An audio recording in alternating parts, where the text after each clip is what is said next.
Hello and welcome to St. Charles Borromeo Parish. My name is Father Esposito, and this is our submission with Cooks with Collars. Now, being a parish under the patron saint of St. Charles, I thought we'd go in a direction as to where St. Charles was the Archbishop.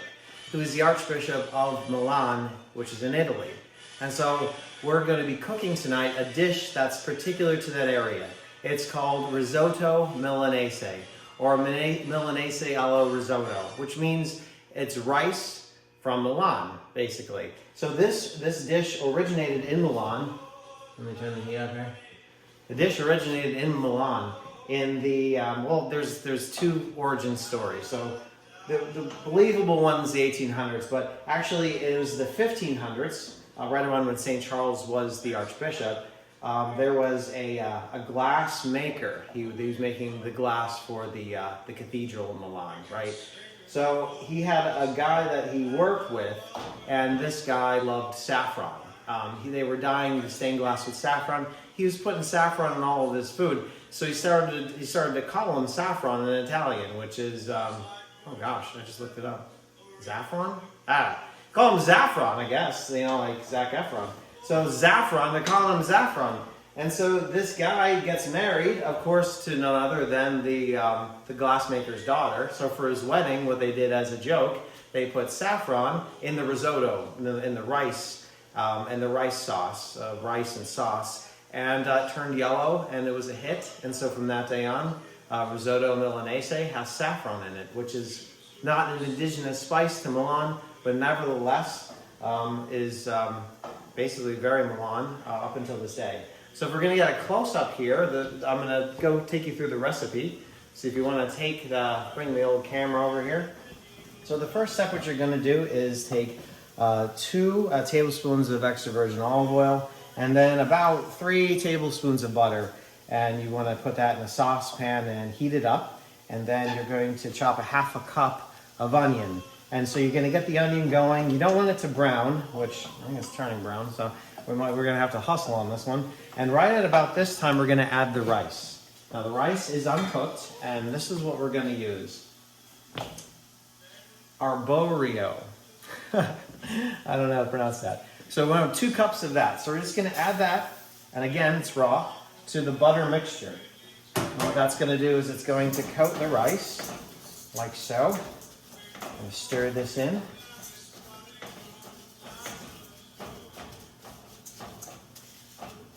There's other anecdotes I was going to talk about. So the origin story, that's the origin story of risotto alla milanese. That's right.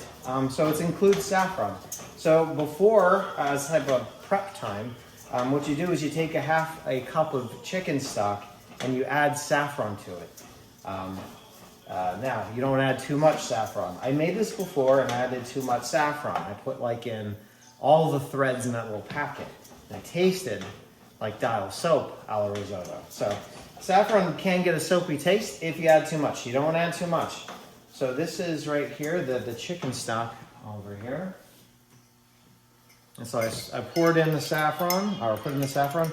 Maybe you want about 10 threads, or if you're using a powder, it's like a half a teaspoon of powder.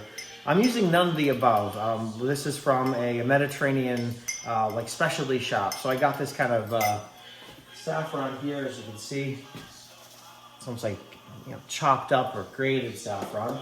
So we're going to add this half a cup to the rice. Mix that in.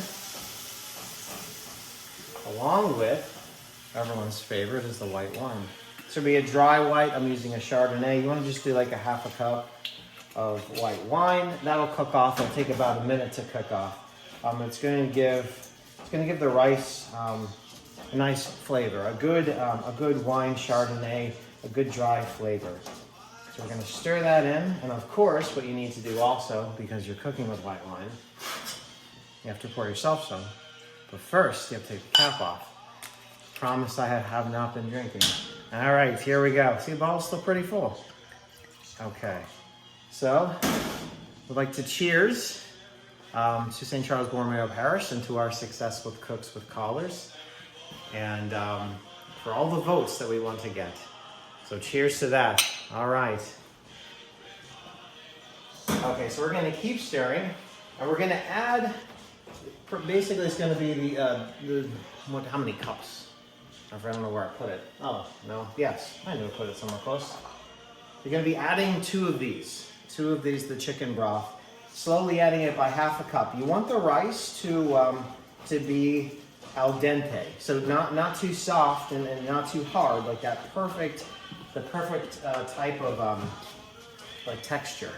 And so what I'm going to do now is we're going to take a little break, and I'm going to continue to stir in the half a cups, and then we'll come on back and get ready to eat some delicious risotto alla Milanese.